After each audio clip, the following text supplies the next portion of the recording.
मेरे दो भाइयों की एक दुल्हन, ये राज जानकर आपके भी होश उड़ जाएंगे। बहारपुर की सच्ची कहानी। मेरा नाम रूमा है। मैं अपने माता पिता के साथ एक छोटे से गांव में रहती थी और मेरा बचपन एक डरावने सपने जैसा था। मेरी किस्मत ने मेरे साथ एक ऐसा खेल खेला कि मैं अपनी ज़िंदगी में आगे बढ़ने के बाद भी अपने अतीत को नहीं भूल सकती थी। मेरा माता पिता कभी नहीं चाहते थे कि मेरी ज़िंदगी बर्बाद हो जाए और मैं अपने ही घर में कैदी बनकर रह जाऊं। इसलिए मेरी माँ ने मुझे सब लोगों से छुपाकर मेरी बुआ के घर भेज दिया। उनकी भी कोई संतान नहीं थी, इसलिए मेरी बुआ और फूफा ने मुझे अपनी सगी औलाद से भी बढ़कर समझा। मुझे पढ़ाया लिखाया और अपने पैरों पर खड़ा कर दिया। अब मैं शहर में ही एक कंपनी में जॉब कर रही थी। मैं बहुत कम बोलती थी। मुझे लोगों से ज़्यादा घुलना मिलना पसंद नहीं था। मैं सुबह को अपनी जॉब के लिए जाती और शाम को घर वापस आती थी। घर वापस आने के बाद मेरी बुआ मुझे खाना खिलाती और मेरे लिए चाय बनाती थी। फिर हम दोनों बातें करने लगते थे और बातें करते करते कब समय निकल जाता हमें पता ही नहीं चलता था। फिर फूफा के ऑफिस से घर आने का टाइम हो जाता। वह जब भी ऑफिस से घर आते तो मेरे लिए कुछ न कुछ लेकर ज़रूर आते थे। लेकिन मुझे जब भी अपने अतीत की याद आती तो मेरे पैरों तले से ज़मीन निकल जाती थी। लेकिन बुआ और फूफा की मोहब्बत ने मुझे अपने अतीत को भूलने पर मजबूर कर दिया था। अब मैं अपनी ज़िंदगी में आगे बढ़ने लगी थी। एक दिन हमारी कंपनी में एक नया मैनेजर आया। वह बहुत ज़्यादा हैंडसम और स्मार्ट था। ऑफिस की सारी लड़कियां उसके आगे पीछे घूमती रहती थी, लेकिन वह किसी को भी नज़र उठाकर नहीं देखता था। एक दिन मुझे किसी काम से उस मैनेजर के कैबिन में जाना पड़ा। मैंने दरवाज़ा खटखटाया। उन्होंने कहा, कौन है, अंदर आ जाइए प्लीज़। मैं घबरा कर कहने लगी, सर मेरा नाम रोमा है। आपने मुझे यह फाइल दी थी, लेकिन मुझे इसका पिछला रिकॉर्ड समझ नहीं आ रहा। क्या आप मेरी हेल्प कर देंगे? उन्होंने कहा, जी जी बिल्कुल, क्यों नहीं, मैं आपको सब कुछ समझा देता हूँ। वह फाइल देकर मुझे काम समझाने लगे और मैं उनको देखने लगी। मेरी नज़रें उनके ऊपर से हट ही नहीं रही थी। वह सच में बहुत ज़्यादा हैंडसम थे। इतनी देर में उन्होंने चुटकी बजाकर मुझसे कहा, हेलो रोमा, आप किसके ख्यालों में गुम हो गई? मैं अचानक से अपने ख्यालों से बाहर आई और उनसे कहने लगी, जी सर, मुझे सब कुछ समझ आ गया। आप फिक्र ना करें, मैं सारा काम कंप्लीट कर दूंगी। मेरा दिल तो उस दिन से ही मैनेजर विक्रम की मोहब्बत में डूब गया, पर जैसे ही मुझे अपने अतीत की याद आती मैं डर जाती थी। मैं अपनी बुआ से अपनी हर बात शेयर करती थी। उनके अलावा मेरा कोई और नहीं था, इसलिए वह मेरी सबसे अच्छी दोस्त भी थी। जब मैंने उन्हें सब कुछ बताया तो वह मुझे समझाने लगी, अब तुम्हारी ज़िंदगी यही है, तुम अपने अतीत को भूल जाओ और अपने जीवन में आगे बढ़ो। लेकिन मेरे कदम डगमगाने लगते थे। मुझे कुछ भी समझ नहीं आ रहा था। इसी तरह दिन गुजर रहे थे। विक्रम अब मुझ पर बहुत भरोसा करने लगे थे, क्योंकि मैं अपना काम बहुत ईमानदारी से करती थी। वह कंपनी की हर बात मेरे साथ शेयर करने लगे थे। एक दिन मैं उनके केबिन की तरफ जा रही थी। मैं उन्हें देखकर दंग रह गई। वह शायद कुछ सोच रहे थे और दिल ही दिल में मुस्कुरा रहे थे। उनको देखकर मेरी नज़र उन पर ही ठहर गई और मैं भी मुस्कुराने लगी और सोचने लगी कि काश जैसा मैं सोच रही हूँ वैसा ही हो। जो मेरे दिल में है वही इनके दिल में भी हो। मैं वहाँ खड़ी खुद से ही बातें कर रही थी। आज बुआ के यहाँ कुछ मेहमान आ रहे थे। फूफा ने अपने कुछ फ्रेंड्स को बुलाया था। इस वजह से मैं भी आज ऑफिस से जल्दी घर आ गई थी। मैंने आकर देखा तो मेरा मोबाइल नहीं था। बुआ ने मुझसे पूछा कि क्या हुआ, तुम परेशान क्यों हो? मैंने उन्हें बताया कि मेरा मोबाइल नहीं दिख रहा। तो वह मुझसे कहने लगी कि तुम कॉल करके देख लो। मैंने घर के नंबर से कॉल की तो मेरा फ़ोन किसी ने उठाया। आवाज़ सुनकर मेरा दिल खुश हो गया। मैंने कहा, सर आप? विक्रम ने बताया कि मैं अपना मोबाइल जल्दी में उनके कैबिन में ही छोड़ गई थी। वो कहने लगे कि मैंने तुम्हारा मोबाइल अपने पास रख लिया है, तुम कल ऑफिस आओ तो ले लेना। मैंने कहा, ठीक है सर, थैंक यू। वह कहने लगे कि इसमें थैंक यू की कोई बात नहीं है। अगले दिन जब मैं ऑफिस में अपना मोबाइल लेने सर के कैबिन में चली गई, उन्होंने मेरे हाथ में मोबाइल के साथ साथ एक लेटर भी दिया। मैं यह देखकर घबरा गई और बिना कुछ कहे जल्दी से उनके कैबिन से बाहर आ गई। बाहर आने के बाद मैं अपने काम में लग गई और सोचने लगी कि पता नहीं इस लेटर में क्या है जो उन्होंने मुझे दिया है। जैसे तैसे शाम हुई और जब मैं ऑफिस से घर आई तो मैंने कमरे में आकर वह लेटर पढ़ा। उसको पढ़ने के बाद तो मेरे पसीने छूटने लगे। मैं बहुत ज़्यादा घबरा गई थी। लेटर में तो विक्रम ने अपनी मोहब्बत का इजहार किया था। एक तरफ मुझे खुशी हो रही थी कि जैसा मैंने सोचा था वैसा ही हो रहा था, विक्रम भी मुझे पसंद करते थे, और दूसरी तरफ मुझे अपने अतीत का डर भी था। इतनी देर में बुआ वहाँ आ गई। उन्होंने मेरे चेहरे पर परेशानी देख ली। वह मुझसे पूछने लगी, रोमा क्या हुआ, तुम कुछ दिनों से परेशान लग रही हो। मैंने उन्हें बताया कि विक्रम ने मुझे शादी के लिए प्रपोज किया है। तो वह हंसने लगी और कहने लगी कि इतनी सी बात है, तुम घबरा क्यों रही हो। मैंने अपनी लड़खड़ाती हुई जुबान से कहा, आपको तो पता है कि मैं शादी कैसे। उन्होंने मेरी बात बीच में ही काट दी और कहने लगी, भगवान ने तुम्हारी किस्मत खोल दी है। इतने अच्छे लड़के का रिश्ता तुम्हारे पास आया है और तुम इनकार कर रही हो। तुम्हारी फूफा से बात करूंगी, वो ज़रूर इस रिश्ते के लिए मान जाएंगे। यह कहकर वह वहाँ से चली गई। लेकिन मुझे कुछ समझ नहीं आ रहा था। एक तरफ तो मैं खुद इस बात का इंतज़ार कर रही थी कि वे विक्रम भी मुझे पसंद करता हो, और अब जब सब कुछ मेरी सोच के अनुसार हो रहा था तो मेरा दिल मानने को तैयार ही नहीं था। कुछ दिनों बाद विक्रम मेरा हाथ मांगने मेरे घर पर आए। उन्होंने खुद फूफा से हमारी शादी की बात की। कहने लगे कि मैं बहुत शर्मिंदा हूँ कि मुझे खुद अपनी शादी की बात करने आना पड़ा, लेकिन मैं मजबूर हूँ क्योंकि मेरे माता पिता यहाँ नहीं रहते। बुआ और फूफा को तो विक्रम इतना पसंद आया कि उन्होंने फ़ौरन शादी के लिए हाँ कर दी। लेकिन मेरे दिल में अभी कहीं ना कहीं एक डर छुपा हुआ था, जिस वजह से मैंने शादी के लिए मना कर दिया। लेकिन बुआ और फूफा ने मेरी कोई बात नहीं सुनी और मुझे समझाकर इस रिश्ते के लिए तैयार कर लिया। अब घर में शादी की शहनाइयाँ बज रही थी, लेकिन मेरा दिल कांप रहा था। मैं सोच रही थी कि कहीं मेरा अतीत विक्रम के सामने आ गया तो खैर, मैं भी शादी की चहल पहल में खो गई और अपनी मोहब्बत को अपनी किस्मत में लिखा देखकर सब कुछ भूल गई। विक्रम की मोहब्बत ने मेरे अतीत को भुला दिया था। हमारी शादी की तारीख तय हो गई।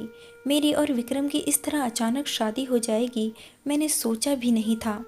देखते ही देखते मेरा शादी का दिन आ गया और मैं दुल्हन बनकर विक्रम के साथ उसके घर पर आ गई। यहाँ सब कुछ मेरे सपने जैसा था। इतने बड़े घर की मैं अकेली मालकिन थी। घर की सारी जिम्मेदारियाँ मुझ पर थी। अब मुझे विक्रम के घर को संभालना था। विक्रम भी मुझ पर आंख बंद करके भरोसा करते थे। शादी की रात ही मैंने विक्रम से एक वादा लिया था और विक्रम ने भी अपनी सच्ची मोहब्बत के साथ ही आखिरी हद तक इस वादे को निभाया।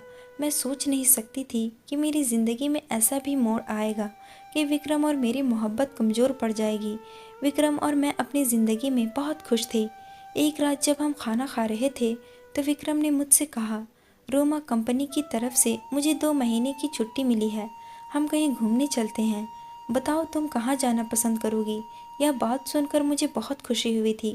मैंने कहा, विक्रम, आप सच कह रहे हैं। उन्होंने कहा, हाँ हाँ बिल्कुल। मैंने कहा, तो ठीक है, फिर हम आपके माता पिता के पास चलते हैं। मैं आज तक उनसे नहीं मिली। यह बात सुनकर विक्रम बहुत ज़्यादा खुश हुए। कहने लगे कि तुमने मेरा दिल जीत लिया।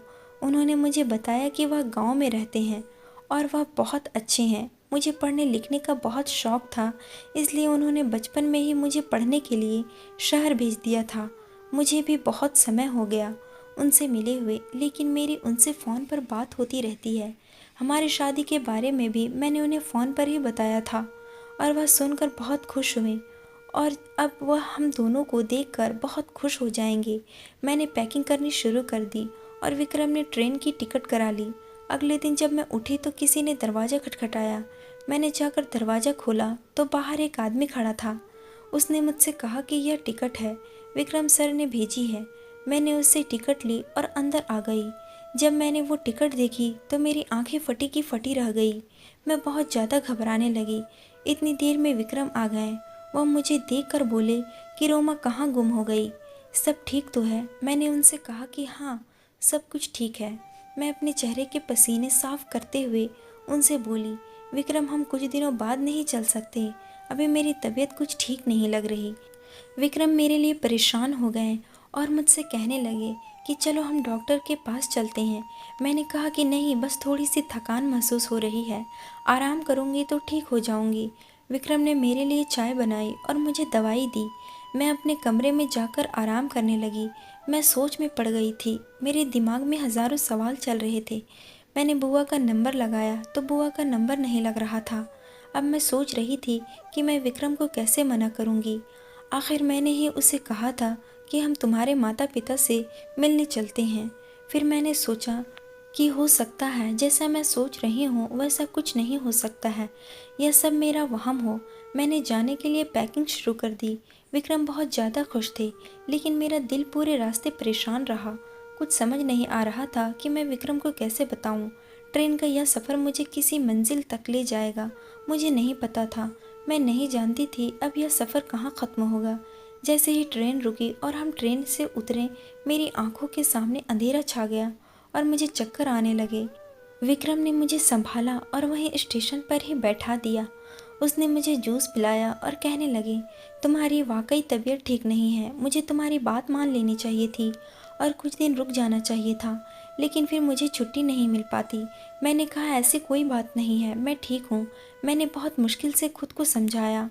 मैं और विक्रम स्टेशन से गांव की तरफ चले। मेरा दिल जोर जोर से धड़क रहा था, मानो जैसे मेरे कदम आगे बढ़ने को तैयार ही नहीं हो। जैसे जैसे हम विक्रम के घर की तरफ जा रहे थे, मेरा दिल बहुत बेचैन हो रहा था। हम जैसे ही उसके घर के दरवाजे पर पहुंचे, डर की वजह से मेरे पसीने छूटने लगे। पता नहीं मेरी किस्मत मेरे साथ क्या खेल खेल रही थी, मुझे कुछ समझ नहीं आ रहा था। जैसे ही घर का दरवाज़ा खुला, मेरे रोंगटे खड़े हो गए। अंदर एक बूढ़ा आदमी था, वो विक्रम का पिता थे। मैंने जल्दी से अपना चेहरा कवर कर लिया और खांसने का नाटक करने लगी। विक्रम ने मुझसे पूछा कि क्या हुआ। मैंने कहा कि कुछ नहीं, असल में मुझे बचपन से ही धूल मिट्टी से एलर्जी है और यहाँ गांव में धूल मिट्टी बहुत ज़्यादा है, इसलिए मुझे यहाँ अपना फेस कवर करके रखना पड़ेगा। विक्रम बोले, चलो ठीक है, अंदर आओ। विक्रम अपने पिता से मिलकर बहुत खुश था। उन्होंने उसे गले लगाया और प्यार करने लगे। अंदर एक बूढ़ी औरत थी जो कि विक्रम की माँ थी। उनको देखकर भी मैं दंग रह गई। मैंने अपना फेस और अच्छे से ढक लिया। विक्रम ने सबको मेरी एलर्जी के बारे में बता दिया। विक्रम की बहन मुझे घूर घूर कर देख रही थी और मुझसे अजीब तरीके से कहने लगी कि लगता है भाभी तो बहुत ज़्यादा खूबसूरत है, इसी वजह से वह हमें अपना चेहरा नहीं दिखाना चाहती। इस बात पर सब लोग हंसने लगे। फिर वो कहने लगी कि मैं तो मजाक कर रही थी। फिर हम सब लोगों ने मिलकर साथ में खाना खाया। विक्रम भी सालों बाद अपने घर वालों से मिलकर बहुत खुश हो रहे थे, लेकिन मैं घबराई और सहमी हुई बैठी थी। खाने की टेबल पर सब लोग हंसी मजाक कर रहे थे। इतने में ही विक्रम ने पूछा, राजीव कहाँ है? जब से मैं आया हूँ वह नज़र नहीं आ रहा। यह सुनकर मुझे सदमा लगा और मेरे हाथ से खाने की प्लेट छूटकर गिर गई। मुझे देखते ही विक्रम की बहन बोली, लगता है भाभी अपने देवर का नाम सुनकर चौंक गई। विक्रम की माँ कहने लगी, बस भी करो रायमा, जब से तुम्हारी भाभी आई है तुम तो उसके पीछे ही पड़ गई हो। वह कहने लगी कि माँ, मैं तो सिर्फ मजाक कर रही थी। विक्रम के पिता ने बताया कि राजीव कुछ काम से गांव के बाहर गया हुआ है, उसकी भी शादी हो गई है, कुछ दिन में वह वापस आ जाएगा। अपनी पत्नी को भी साथ लेकर गया है ताकि उसकी भी थोड़ी सैर हो जाए।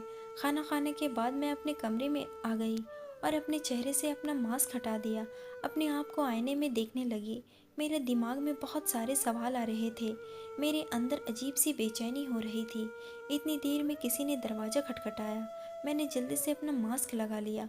दरवाजे पर विक्रम थे। वह मुझे अपने घर वालों के बारे में बताने लगे। अपने घर वालों से मिलकर वह मुझे बहुत खुश लग रहे थे। पता नहीं मेरी किस्मत में आगे क्या लिखा था।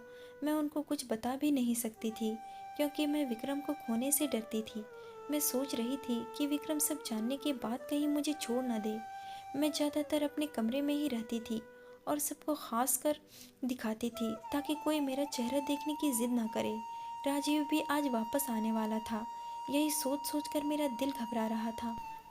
मैं सदमे में थी, अपने डरावने अतीत के बारे में सोच रही थी। मैं दिल ही दिल में उलझन में पड़ रही थी। लेकिन जब से मैं इस घर में आई थी, मुझे मेरी नंद का बर्ताव बहुत अजीब लग रहा था। वह हमेशा ही मुझसे कुछ न कुछ कहती रहती थी और फिर मजाक का बहाना बना लेती। जब राजीव के आने का समय हुआ तो मैं बुखार का बहाना बनाकर अपने कमरे में कंबल ओढ़कर लेट गई। सब लोग बहुत खुश थे। राजीव और उसकी पत्नी घर आ गए थे। वह सबसे मिले। विक्रम ने उसे मेरे बारे में बताया। वो और उसकी पत्नी मेरे कमरे में आए, लेकिन मैं कंबल ओढ़े लेटी रही और सोने का नाटक करने लगी। विक्रम ने कहा, इसकी तबीयत बहुत ज़्यादा ख़राब है, कल ही मैं इसे डॉक्टर के पास लेकर ज़रूर जाऊंगा। राजीव ने कहा कि कोई बात नहीं, आप भाभी को आराम करने दें, हम भाभी से बाद में मिलेंगे। जैसे तैसे मैं अपना चेहरा पर मास्क लगाकर यहाँ रह रही थी, लेकिन राजीव के सामने आने से मुझे डर लगता था। जब वह घर में नहीं होता था तो मैं अपना फेस कवर करके सब घरवालों के साथ रहती थी, लेकिन उसके आने से पहले ही मैं अपने कमरे में चली जाती। एक रोज़ मैं अपने कमरे में बैठी अपनी ज़िंदगी के ख़तरनाक अतीत के बारे में सोच रही थी, और दूसरी तरफ मैं सोच रही थी कि राजीव की बीवी कितनी खूबसूरत है और आदत की भी बहुत अच्छी है। अचानक मेरी नंद मेरे कमरे में आ गई। मैंने जल्दी से अपना चेहरा छुपाया और खांसने लगी। वो कहने लगी कि आपको डर है, राजीव भाई की पत्नी आपसे ज़्यादा खूबसूरत है, इसलिए शायद आप अपना चेहरा नहीं दिखाती। पता नहीं वह मुझसे इस तरीके की बातें करती रहती थी। मैंने उसे कहा कि नहीं, ऐसी कोई बात नहीं है। कुछ दिन में मेरी दवाई का कोर्स कंप्लीट हो जाएगा और मेरी एलर्जी ख़त्म हो जाएगी, फिर मैं अपना फेस कवर करना बंद कर दूंगी। फ़िलहाल तो मैंने उसे यह बात कहकर टाल दिया था, लेकिन उसकी बातों ने मुझे सोच में डाल दिया था। मैं सोच रही थी कि उसे मेरी सच्चाई तो पता नहीं चल गई। इतने में विक्रम आ गए और मुझसे पूछने लगे, तुम्हारी तबीयत कैसी है? मैंने कहा कि अब ठीक है, बस कुछ दिन की बात है, फिर मेरी एलर्जी ठीक हो जाएगी। वह मुझसे बहुत ज़्यादा मोहब्बत करते थे, इसलिए मेरी हर बात आंख बंद करके मान लेते थे। एक दिन विक्रम मुझसे कहने लगे, राजीव मुझसे शिकायत कर रहा था, कह रहा था, तब तुम बहुत अजीब हो, अपनी पत्नी को अपने भाई से अभी तक नहीं मिलवाया। उनकी यह बात सुनकर तो मैं और ज़्यादा डरने लगी थी। मैंने बुआ का नंबर लगाया, लेकिन उनका नंबर नहीं लग रहा था और मैं बहुत ज़्यादा परेशान थी। मेरे अतीत का यूं अचानक मेरे सामने आ जाना किस्मत का कौन सा खेल था, मेरी समझ नहीं आ रहा था। मैं घर वालों से भी छुप कर रह रही थी और राजीव का सामने आने का सोच कर तो मैं भाग जाती थी। मेरा दिल ज़ोर से धड़कने लगता था। तब क्या हो जाएगा नहीं जानती थी। पता नहीं किस्मत ने क्यों मुझे फिर यहाँ लाकर इस घर में खड़ा कर दिया था। और दूसरी तरफ मेरी नंद रायमा मेरे पीछे ही पड़ गई थी, मुझसे अजीबोगरीब सवाल करती रहती। वह मेरी सच्चाई सबके सामने लाना चाहती थी, या फिर मेरे बारे में सब कुछ जानती थी, या जानबूझकर वह मुझे परेशान करती थी। एक दिन राजीव ने मेरा दरवाज़ा खटखटाया, मुझसे कहने लगा कि भाभी मैं अंदर आ जाऊं। मैं एकदम घबरा गई, सोचने लगी कि पता नहीं अब मेरे साथ क्या होने वाला है। मुझे पसीना आने लगा। मैं जल्दी से पीछे के दरवाजे से बाहर आ गई। मैंने विक्रम से फ़ोन करके कह दिया, मैं डॉक्टर के पास आई हूँ। आज तो जैसे तैसे मैंने खुद को बचा लिया था, अब मुझे कैसे भी करके इस घर से दूर जाना था। ऐसा लग रहा था जैसे मेरा अतीत मेरे आने वाली ज़िंदगी का हिस्सा बनने वाला है। अब मैं गुमसुम और चुपचाप रहने लगी थी।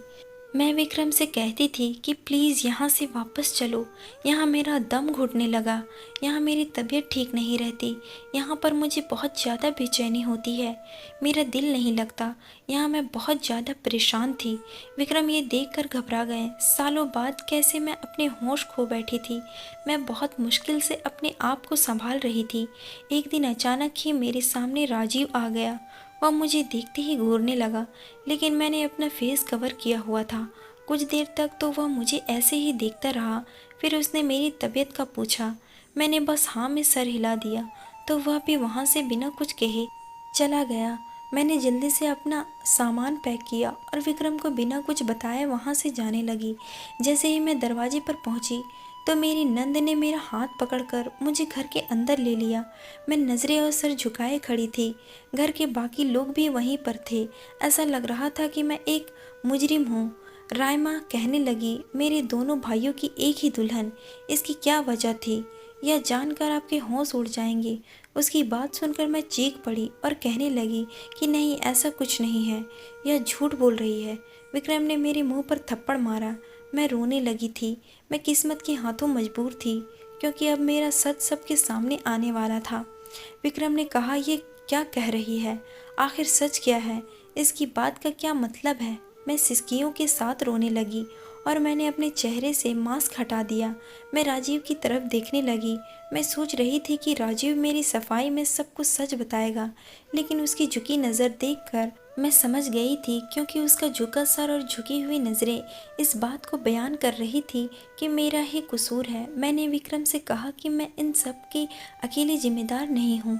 यह लोग भी मेरे अतीत में जो कुछ हुआ है उसकी जिम्मेदार है। वह कहने लगा कि तुम्हारा क्या मतलब है, यह सब क्या कह रही हो, आखिर यह सब कुछ क्या चल रहा है, कोई मुझे सच बताएगा। वह एकदम गुस्से में चीख पड़ा। मैं ज़ोर ज़ोर से रोने लगी और सबके आगे हाथ जोड़कर कहने लगी कि प्लीज़ आप मेरी शादी को बचा लो। मेरी गलती सिर्फ इतनी सी है कि मैंने अपने अतीत को भूलकर आगे की ज़िंदगी में कदम रखा और विक्रम से शादी कर ली। मुझे रोता बिलखता हुआ देखकर मेरी सास को मेरे ऊपर तरस आ गया। वह मेरे पास आई और मुझे गले लगाकर दिलासा देने लगी।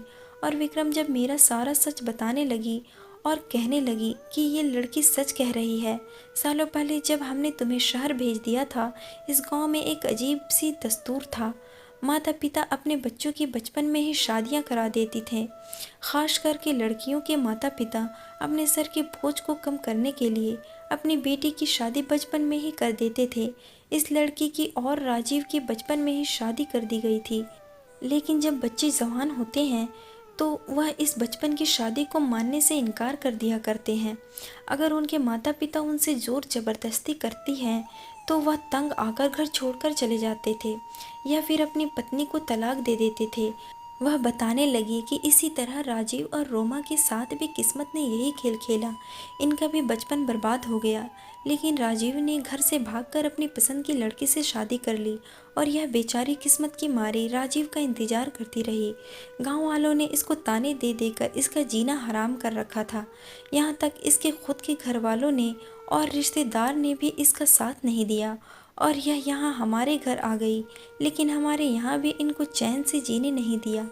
और कुछ दिन बाद राजीव ने भी इसको भुला दिया और कहने लगा मेरा इससे कोई रिश्ता नहीं है, और हमने इस लड़की को यहाँ से धक्के देकर निकाल दिया। यह बेचारी दर दर की ठोकर खाती रही। फिर मैंने विक्रम को आगे का सच बताया कि इसके बाद मेरी माँ ने मुझे बुआ के पास शहर भेज दिया और मुझे अपनी कसम दी कि मैं अपने अतीत को भूलकर अपनी ज़िंदगी में आगे बढ़ जाऊंगी और कभी भी सच को किसी के सामने नहीं बताऊंगी। विक्रम कहने लगा कि इतना बड़ा सच तुमने मुझसे छुपाया। यह सब लोग तुम्हारे गुनहगार हैं, लेकिन तुम मेरे गुनहगार हो। मैंने तुमसे सच्ची मोहब्बत की और तुमने मुझे कुछ भी बताना ज़रूरी नहीं समझा, और तो और तुम मेरे भाई की पहली पत्नी हो। यह सब कुछ जानकर तुम कैसे मेरे साथ रह सकती थी? तुमने अपने साथ साथ मुझे भी इस पाप का भागीदार बना लिया। जब तुम्हारी पहले शादी हो गई थी तो तुम मुझसे कैसे शादी कर सकती थी? यह सुनकर मैंने राजीव की तरफ देखा। वो चौंकने लगा और बहुत घबराया। मेरे और राजीव के अलावा रायमा भी सारा सच जानती थी। मैंने रायमा को घूर कर देखा। इतनी देर में राजीव की पत्नी ने उसे ज़ोर से थप्पड़ मारा और कहने लगी कि यह सब क्या चल रहा है? तुमने मुझे धोखा दिया। धोखे से मेरे साथ तुमने शादी की है। अब मैं तुम्हें डिवोर्स दे दूंगी। रायमा रोने लगी और कहने लगी कि आप सब लोग मुझे माफ़ कर दें, सारी गलती मेरी है। मैंने शुरू में ही भाभी का चेहरा देख लिया था और उसको पहचान लिया था। मैं उनका सच घर वालों के सामने लाकर उनसे बदला लेना चाहती थी। मैं रोमा को देखने लगी और सोचने लगी क्या पता नहीं यह कौन सा सच बताने वाली है। वो कहने लगी कि रोमा का भाई और मैं एक दूसरे से मोहब्बत करते थे और शादी करना चाहते थे, लेकिन राजीव और रोमा की शादी ने सब कुछ बर्बाद करके रख दिया। इन दोनों की वजह से हमारी भी शादी नहीं हो सकी। उसी समय मैंने सोच लिया था कि मैं इससे बदला लेकर रहूँगी। जब मैंने पहली बार इसे देखा तो मेरे दिल में सालों पुरानी नफरत जाग गई और मैंने सोच लिया कि मैं इससे बदला लेकर रहूँगी, लेकिन मेरी इस एक गलती से बहुत लोगों की ज़िंदगी बर्बाद हो जाएगी। प्लीज़ आप सब लोग मुझे माफ़ कर दें। वो राजीव पर चिल्लाने लगी और उसे कहने लगी कि राजीव सच बताओ, तुम्हारी और विक्रम की नहीं तो इन दोनों मासूम लड़कियों की ज़िंदगी बर्बाद हो जाएगी। अगर तुमने आज सबको सच नहीं बताया तो सब बर्बाद हो जाएगा। मेरी नज़र राजीव पर जमी हुई थी। उसके माता पिता भी बहुत ज़्यादा शर्मिंदा थे। राजीव की पत्नी भी उसको पकड़कर झंझोड़ रही थी। इतनी देर में मैं चक्कर खाकर ज़मीन पर गिर गई और बेहोश हो गई। कुछ देर बाद मुझे होश आया तो मुझे डॉक्टर की आवाज़ आई। वह सबको बता रही थी कि आप सभी इनका बहुत ज़्यादा ख्याल रखें, यह प्रेग्नेंट है। मेरी आंख खुल गई और यह सुनकर तो मेरी हालत और ज़्यादा ख़राब होने लगी। रायमा और विक्रम की माँ मुझे संभालने लगी। विक्रम भी अपना सर पकड़कर बैठ गया। ऐसा लग रहा था जैसे क़यामत टूट पड़ी हो। एक ही लड़की दो भाइयों की पत्नी कैसे हो सकती है। विक्रम मेरे आगे हाथ जोड़कर कहने लगे कि मुझे आगे का सच क्या है। तभी रायमा कहने लगी, विक्रम भाई राजीव गुनहगार है, इसने ही इसके साथ यह सब कुछ किया है और अब ये चुपचाप खड़ा है। विक्रम ने गुस्से में राजीव को जोर से थप्पड़ मारा। राजीव जमीन पर गिर गया और विक्रम के पैर पकड़कर माफ़ी मांगने लगा और कहने लगा कि मैं ही रोमा का गुनहगार हूँ। उसने बताया कि सालों पहले जब मैंने अपनी दूसरी शादी करने का सोचा था, उसी समय मैंने इसको डिवोर्स पेपर भिजवा दिए थे।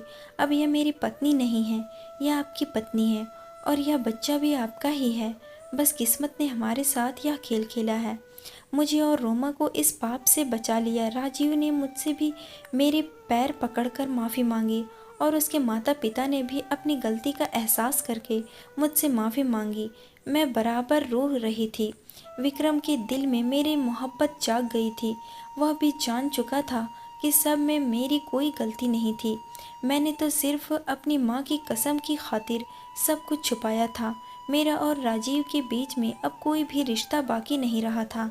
सालों पहले ही मेरी और राजीव की डिवोर्स हो चुकी थी। मैंने भी सब कुछ माफ़ करके अपना दिल साफ कर लिया। राजीव ने अपनी पत्नी से भी माफ़ी मांगी और उसने भी उसे माफ़ कर दिया। अब हम सब अपनी ज़िंदगी में बहुत ज़्यादा खुश थे। कुछ महीनों बाद ही हम सब लोग शहर आ गए। अब हम सब लोग हंसी खुशी रहने लगे थे। मैंने एक बेटी को जन्म दिया था और राजीव के घर में भी एक बेटा पैदा हुआ था। विक्रम के माता पिता को अपनी गलतियों का बहुत ज़्यादा एहसास था, इसलिए उन्होंने सोचा था कि वह अपने पोता पोती को पढ़ा लिखा कर गाँव के रीति रिवाज से दूर ही रखेंगे और हो सकेगा तो गाँव के इस रीति रिवाज को ख़त्म कर देंगे ताकि आने वाले बच्चों की ज़िंदगियां बर्बाद ना हो सके। और ऐसा ही हुआ। विक्रम ने अपने गांव जाकर सबको बहुत समझाया और इस रिवाज को ख़त्म कर दिया और आने वाली नस्ल की ज़िंदगी को तबाह होने से बचा लिया। गांव वालों की सोच बदलकर उनको अपने बच्चों की पढ़ाई लिखाई पर ध्यान देने को कहा। जब हमारे बच्चे बड़े हो गए तो हमने अपने बेटे बेटी को देश से बाहर पढ़ने के लिए भेज दिया। पुराने और दकियानुसी रीति रिवाज इंसान की ज़िंदगी को बर्बाद करके रख देते हैं। हम अपना अतीत कितना भी भुलाना चाहें, एक दिन वो हमारे आसपास आ ही जाता है, लेकिन किस्मत का लिखा कोई नहीं बदल सकता। दोस्तों, उम्मीद करती हूँ आपको हमारी कहानी पसंद आई होगी। कहानी पसंद आए तो वीडियो को लाइक करें, चैनल पर नए हैं तो चैनल को सब्सक्राइब करें और हाँ, नोटिफिकेशन बेल को ज़रूर दबाएँ ताकि अगली अपडेट सबसे पहले आपको मिले।